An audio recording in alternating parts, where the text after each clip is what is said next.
Arkadaşlar bugünkü arıza ürünümüz SYM ADX 125 gösterge. Müşterimizin anlattığına göre motora sisfarı takılmış. Takılırken bir şey olmuş galiba. Ondan sonra bu gösterge çalışmaz olmuş.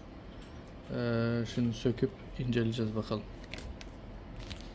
Arkadaşlar gördüğünüz gibi şurada bakın. Besleme grubundan bir tanesi yanmış.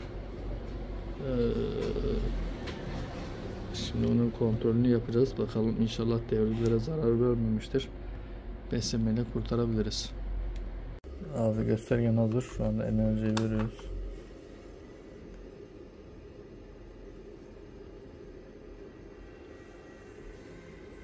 Gördüğün gibi herhangi bir sorun yok.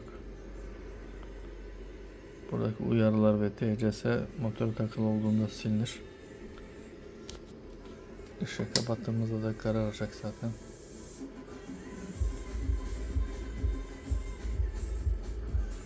Bu şekilde.